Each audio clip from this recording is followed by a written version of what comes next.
Bismillahirrahmanirrahim. Assalamualaikum warahmatullahi wabarakatuh.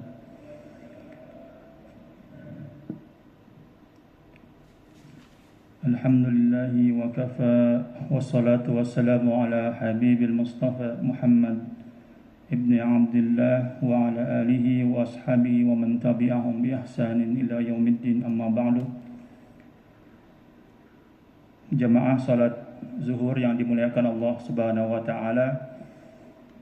Alhamdulillah, segala puji dan syukur hanya untuk Allah Subhanahu wa taala yang telah memberikan kita kekuatan dan kesehatan serta kesempatan untuk melaksanakan salat zuhur berjamaah di Masjid Al-Mahkamah.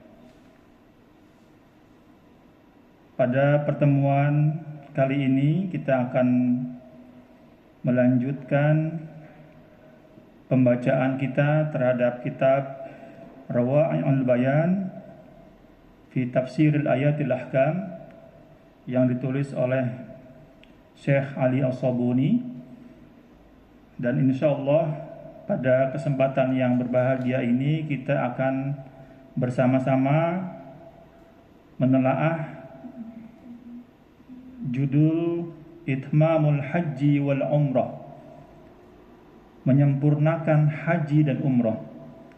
Tema ini lanjutan dari tema-tema yang sebelumnya dan insya Allah ada relevansinya dengan ibadah haji yang akan dilaksanakan pada bulan Zulhijjah nanti. Qala Allah Ta'ala fi kitabihil karim, a'udzu billahi minasy syaithanir rajim. Wa atimmul hajja wal umrata lillahi fa in uhsirtum famastaysara minal hadyi wa la tahliku ru'usakum hatta yablughal hadyu mahillah. Faman kana minkum maridan aw adam min ra'sihi fafidyatun min siyamin aw sadaqatin aw nusukin ila akhiri ayat mi'atin sit wa tis'ina ila mi'ataini wa thalatha. Ayat ini cukup panjang yang dikaji oleh Syekh Ali As-Sabuni dari ayat 196 sampai 203 surat Al-Baqarah, yang pada intinya menjelaskan tentang bagaimana cara menyempurnakan haji dan umrah pada bulan Zulhijjah atau pada bulan haji. Sebagaimana yang kita ketahui, pada bulan Zulhijjah di mana disyariatkannya ibadah haji, itu ada beberapa jenis ibadah haji. Ada yang disebut dengan haji tamattu', haji qorin, dan haji ifrad. Nanti penjelasannya akan kita coba paparkan setelah kita menjelaskan pendahuluan dalam kitab ini.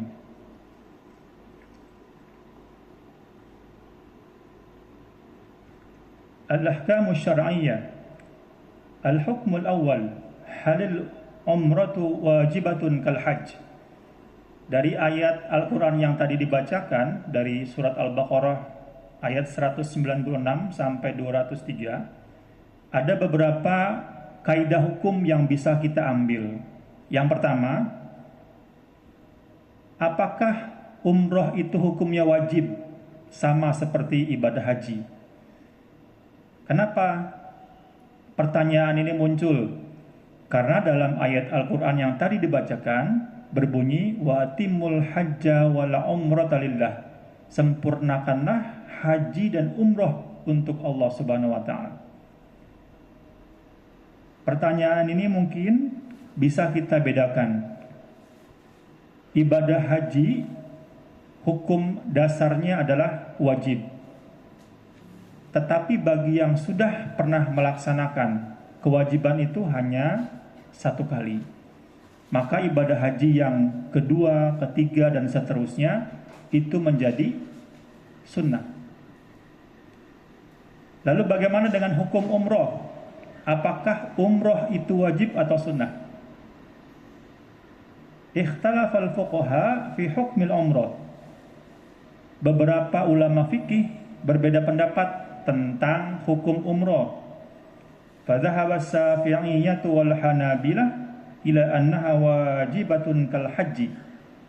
Ulama dari kalangan Syafi'i dan juga dari kalangan Hambali berpendapat umroh itu wajib. Kalau sekarang kita mengetahui yang wajib itu hanya haji, umroh itu sunnah ya. Nah, pendapat para ulama dari kalangan Syafi'iyah dan Hanabilah, mereka mengatakan umroh itu wajib sama seperti haji. Wa huwa marwiyun an Ali wa bani Umar wa bani Abbasin.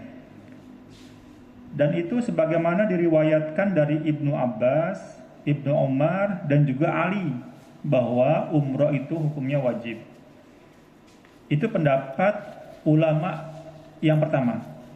Yang kedua, ada pendapat dari Al-Malikiyah wal Hanafiyah, dari ulama-ulama Hanafi dan juga ulama-ulama Malikiyah, ila annaha sunnatun. Mereka berpendapat umroh itu hukumnya sunnah. Ini pendapat ulama yang kedua. Wahia marwiyun an ibni Mas'ud wa Jabir ibni Abdullah, sebagaimana yang diriwayatkan oleh Ibnu Mas'ud dan juga Jabir bin Abdullah.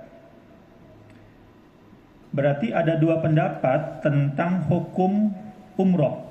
Yang pertama, pendapat yang pertama menyebutkan umroh itu wajib, yaitu pendapatnya ulama dari kalangan Syafi'iyah dan ulama dari kalangan Hambali.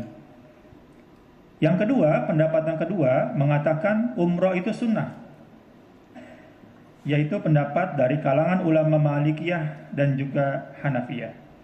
Apa dalil-dalilnya? Adillatu Syafi'iyyah wal Hanabilah.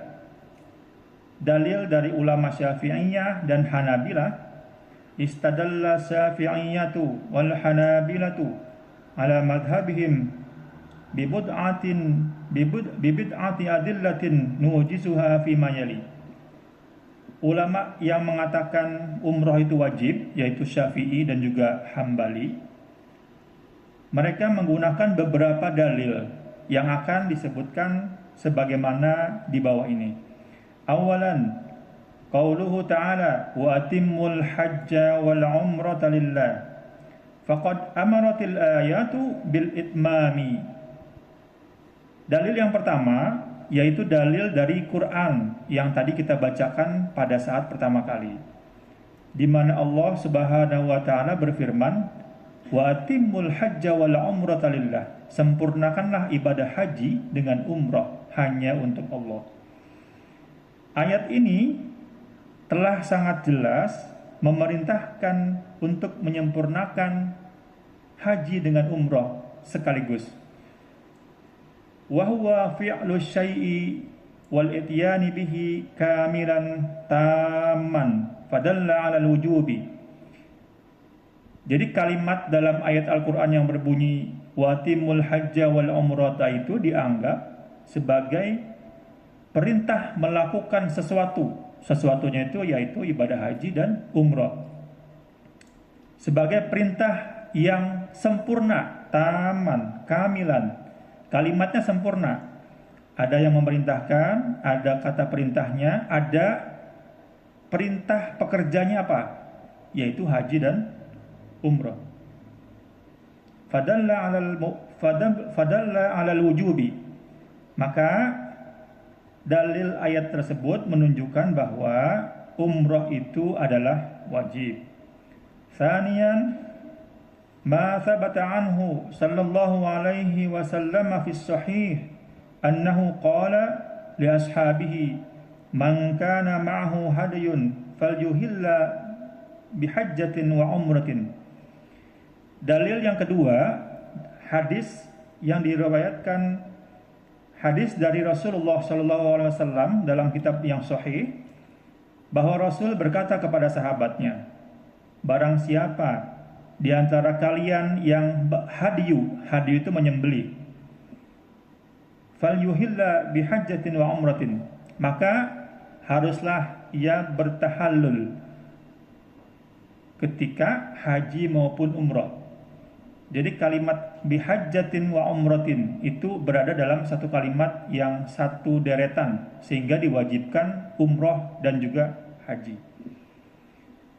Salisan, dalil yang ketiga, maruya anhu sallallahu alaihi wasallam annahu qala dakhalatil umratu fil haji ila yaumil qiyamah.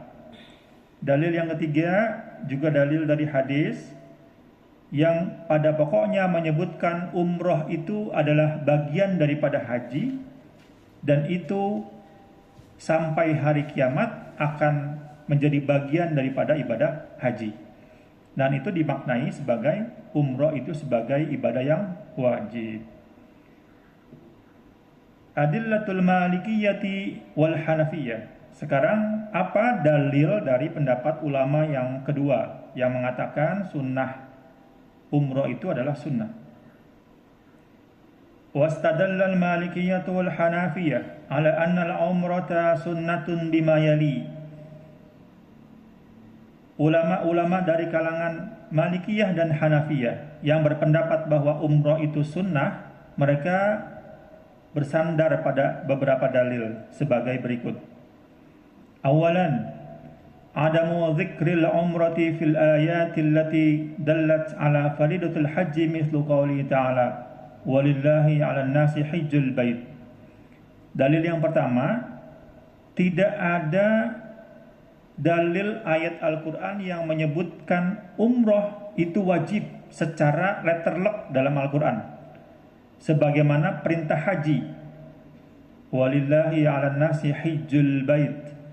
Kalau haji perintahnya jelas, ada ayat Al-Quran yang menyebutkan, dan bagi Allah itu kewajiban hambanya untuk melaksanakan ibadah haji. Sementara umrah itu tidak ada.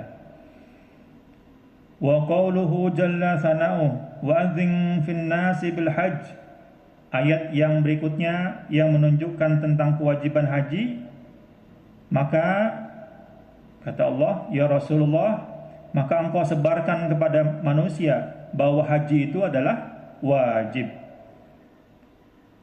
Sanian, dalil yang kedua, qalu innal ahaditha as-sahihah allati bayyanat qawaidul Islam lam yarid fiha dzikrul umrah.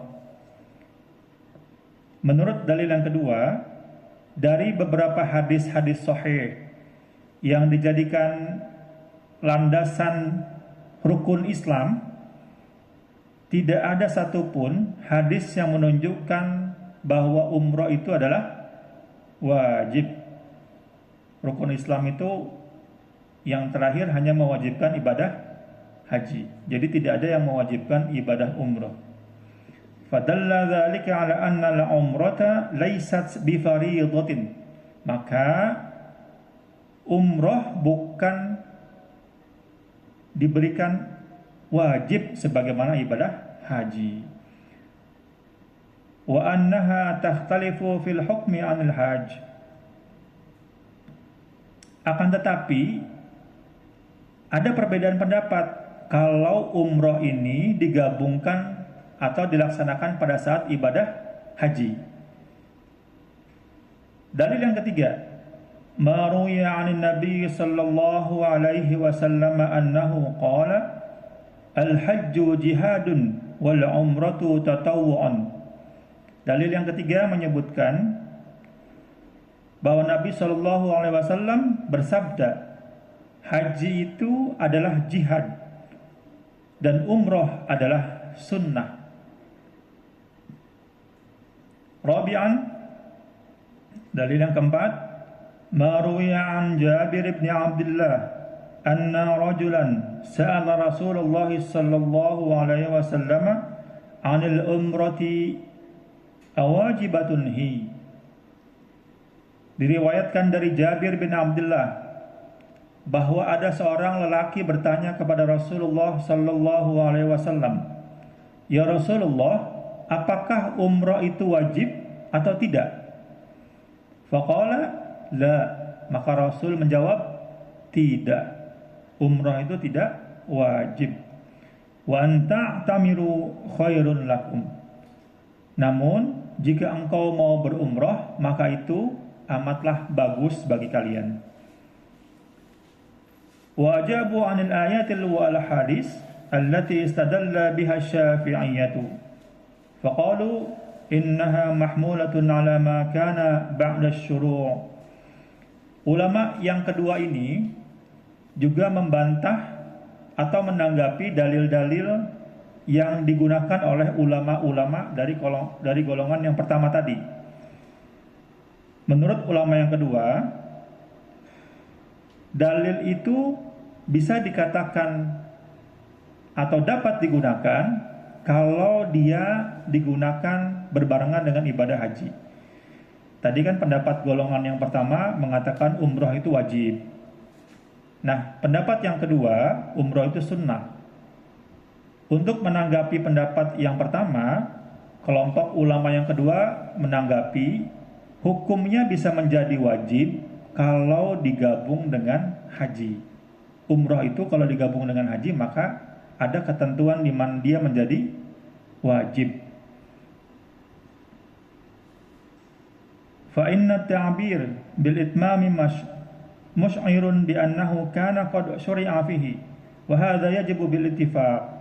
Kalau yang demikian, maka semua ulama sepakat bahwa nanti ada ketentuan di mana umroh itu akan menjadi satu paket dengan ibadah haji.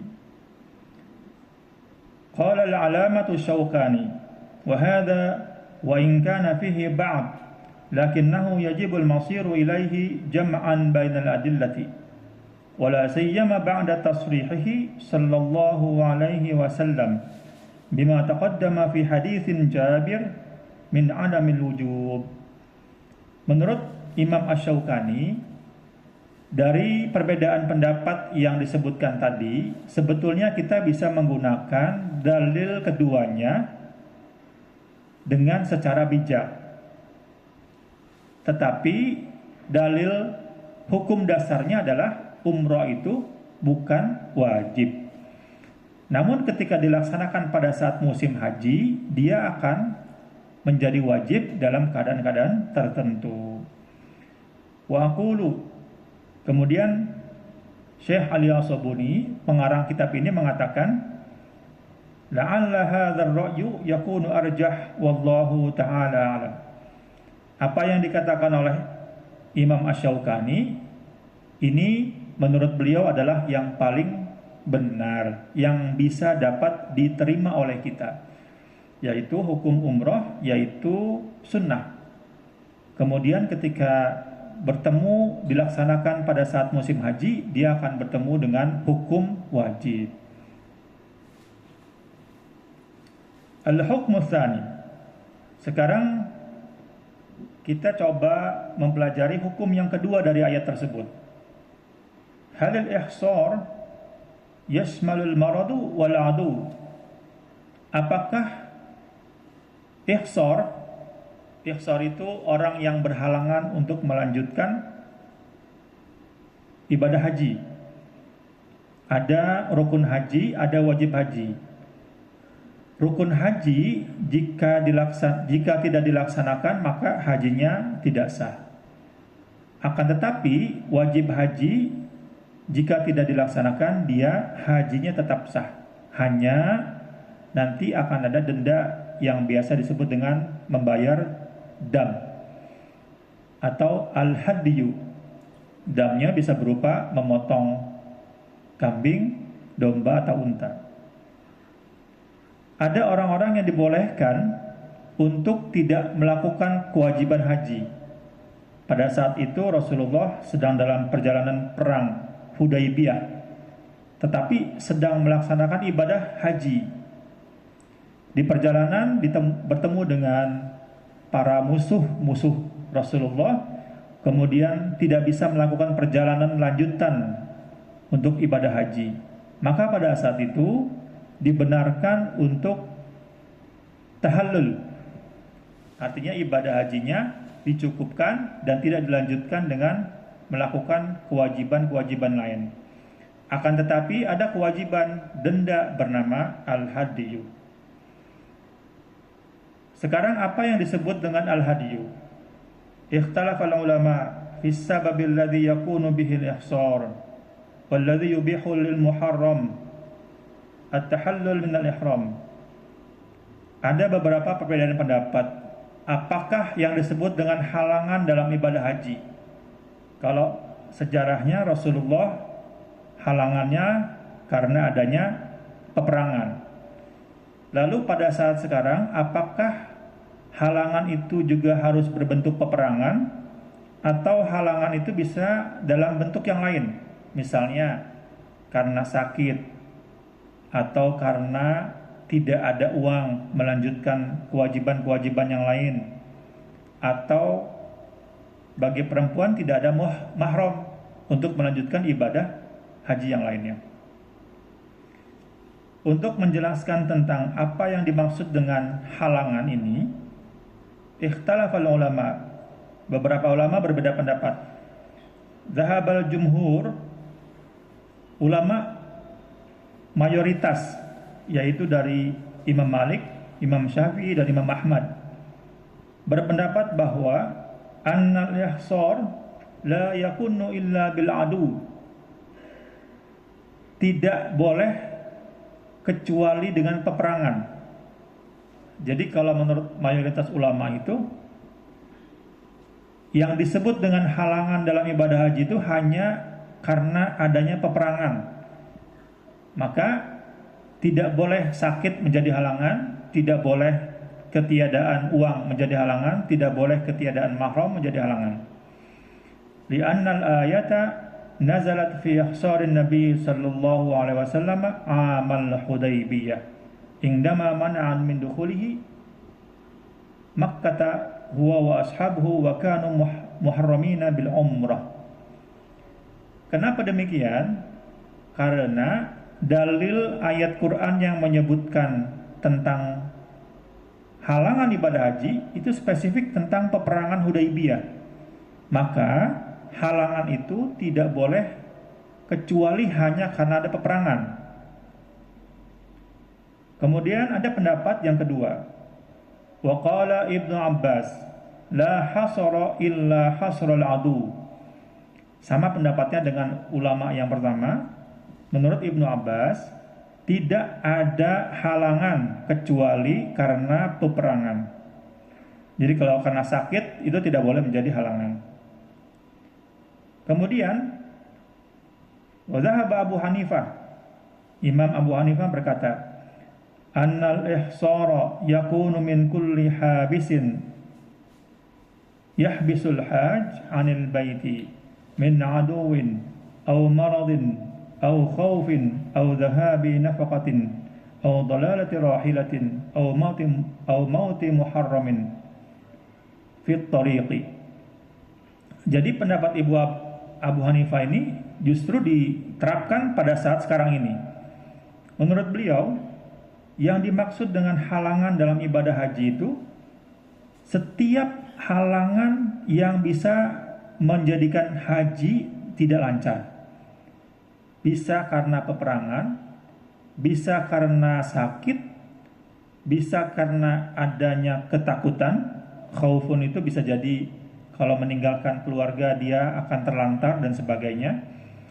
Au dhahabi nafaqatin, karena tidak adanya faktor ekonomi.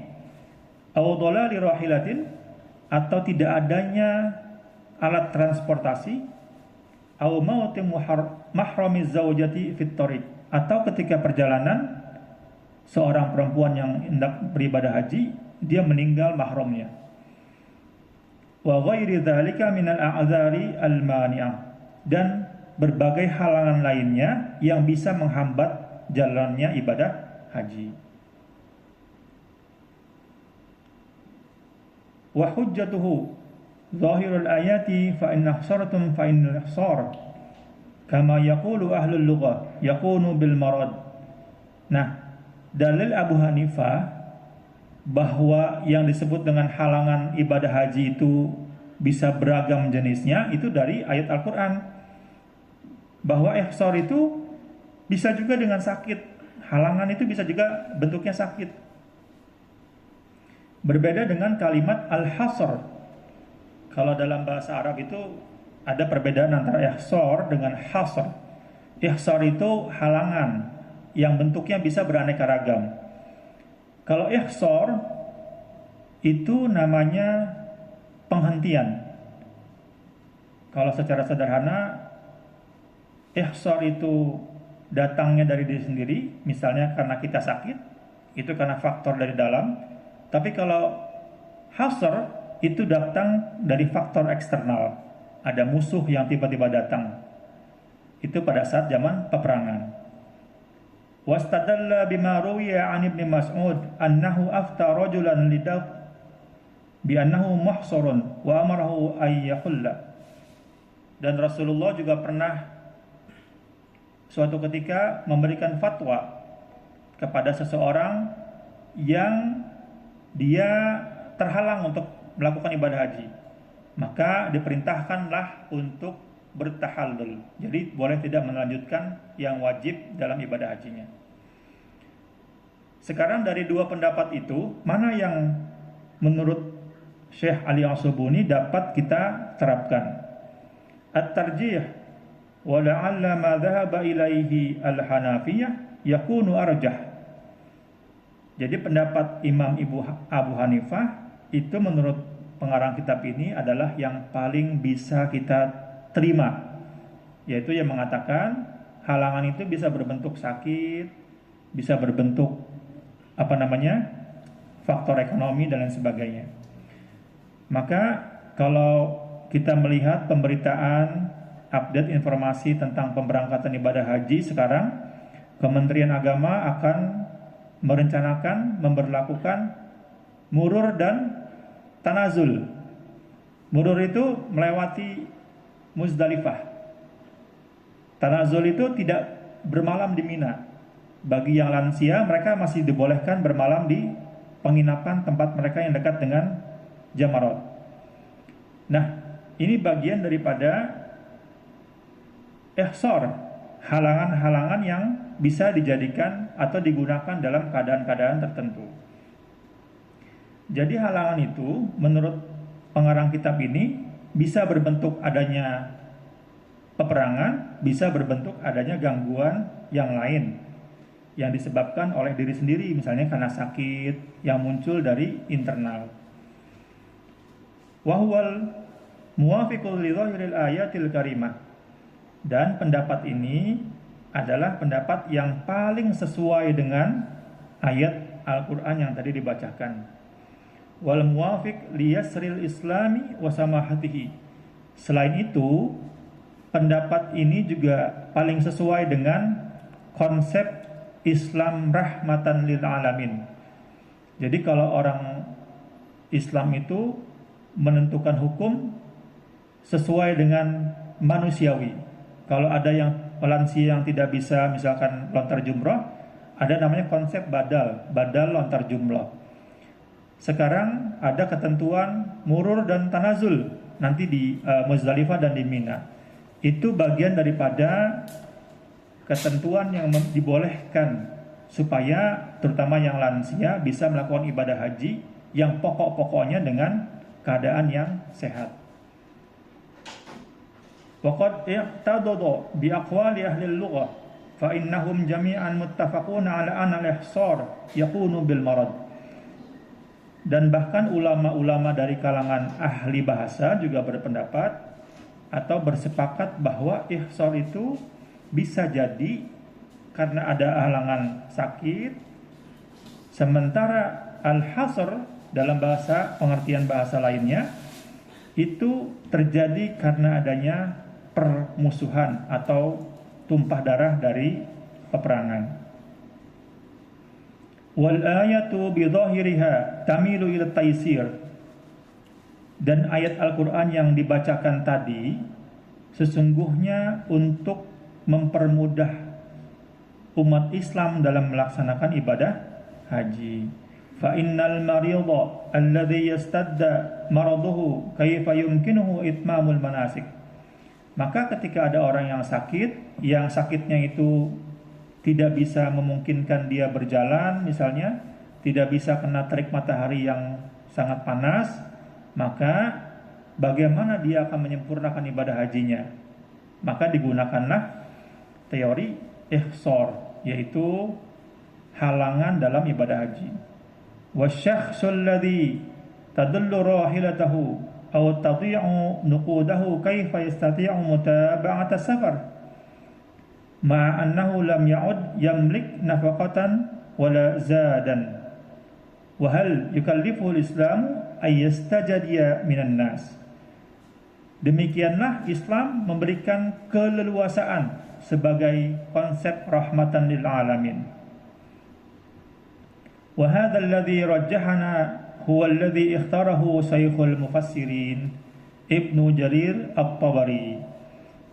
Dan pendapat yang dipilih oleh pengarang kitab ini adalah pendapat yang juga diambil oleh ulama tafsir, yaitu Ibnu Jarir At-Tabari. Aqulu wa yu'ayyiduhu ma ruwiya fi as-sahihaini an Aisyah radhiyallahu anha qalat dakhala an-nabiy sallallahu alaihi wasallam ala Duba'ati bin Zubair bin Abdul Muttalib faqalat ya Rasulullah inni uridu al-hajja wa ana syakiyatun faqala an-nabiy sallallahu alaihi wasallam hujji wastarati anna mahalliya haitsu habasti faqad dalla ala anna al-marad min al-asbab al-mubihah lit-tahallul. Jadi kalau kata pengarang kitab ini, Syekh Ali As-Sabuni, ada hadis yang disebutkan, yang diriwayatkan tentang Rasulullah Shallallahu Alaihi Wasallam ketika mendatangi rumah sahabatnya. Lalu seorang putri bertanya, ya Rasulullah, saya hendak beribadah haji, tapi saya sedang sakit. Kalau begitu kata Rasul, pergilah berhaji, namun ketika engkau mengalami halangan, maka bertahallullah. Jadi tidak perlu menyelesaikan hingga kewajiban-kewajibannya selesai. Maka penting bagi kita memahami mana yang menjadi rukun haji, mana yang menjadi wajib haji. Rukun itu kalau kita tidak melaksanakan maka hajinya tidak sah, sementara wajib tidak mengganggu keabsahan ibadah haji, namun ada denda yang harus kita penuhi, yaitu berupa membayar dam. Bentuknya bisa jadi al-hadiyu, menyembelih seekor domba ataupun onta di Makkahul Mukarramah. Ada 3 jenis haji yang biasanya kita lakukan. Yang pertama, haji tamattu'. Tamattu' itu biasa dikenal dengan umroh dulu baru haji. Nah, itu biasanya jamaah-jamaah yang langsung datang ke Makkah tapi punya waktu yang cukup panjang. Misalnya 10 hari lagi menjelang Zulhijjah, menjelang wukuf di Arafah. Biasanya mereka punya kesempatan umroh dulu. Setelah umroh, lepas baju ihramnya, kemudian menggunakan pakaian biasa, lalu menjelang wukuf di Arafah menggunakan ihram lagi. Itu namanya tamattu'. Tamattu' itu kalau dalam bahasa Arab disebut dengan santai atau berleha-leha. Maka kalau dalam bahasa Arab, orang yang berjalan dengan santai itu disebut yatamatta'una. Tapi kalau orang yang berjalan biasa disebut dengan yamshi. Tamattu' itu mereka santai. Jadi punya waktu yang cukup, umroh dulu, selesai umroh, ganti baju dengan pakaian biasa, lalu menunggu ibadah haji, berganti lagi dengan baju ihram. Yang kedua, haji ifrad. Haji ifrad itu hanya tunggal, hanya melakukan ibadah haji. Biasanya yang ONH plus, yang furoda itu kan waktunya berangkatnya hampir mendekati waktu-waktu ibadah haji. Jadi kemungkinan besar hanya punya waktu sedikit berada di Mekah atau beberapa hari sebelum wukuf di Arafah. Setelah itu selesai ibadah haji, lalu kemudian dia ke Madinah atau bisa langsung pulang. Itu namanya haji ifrad. Yang kedua, haji qiran. Haji qiran itu menggabungkan dua ibadah dalam satu kegiatan. Nah, ini sebetulnya dengan haji ifrad kurang lebih sama, tapi yang haji ifrad itu orang biasanya meniatkan hanya untuk haji. Tapi kalau yang qiran, dia meniatkan menggunakan ihram itu untuk ibadah haji sekaligus dengan umroh. Kenapa? Karena ibadah haji itu amalan-amalannya sama dengan ibadah umroh. Hanya ada tambahan wukuf di Arafah, kemudian juga bermalam di Muzdalifah, mabit di Mina, melontar jumroh dan sebagainya. Itu tambahan-tambahannya. Nah, ketika dia tawaf, karena haji qiran, dia bisa mendapatkan atau berniat dengan niat haji dan juga umroh. Qiran itu adalah dua jam'u syai'in ala syai'in, menggabungkan dua ibadah dalam satu pekerjaan. Itu juga dibolehkan. Rata-rata biasanya ada yang menggunakan haji qiran, haji ifrad, dan haji tamattu. Lalu bagaimana dengan keutamaannya? Para ulama sebetulnya masing-masing punya pendapat yang berbeda-beda. Namun demikian, pilihan haji itu tergantung pada kondisi kita. Karena semuanya punya keistimewaan. Mau yang haji tamattu, dia punya keistimewaan. Punya haji qiran juga punya keistimewaan. Haji ifrad juga punya keistimewaan. Sama-sama melaksanakan rukun dan kewajiban haji. Hanya bedanya apakah umrohnya digabung atau dilaksanakan belakangan atau duluan.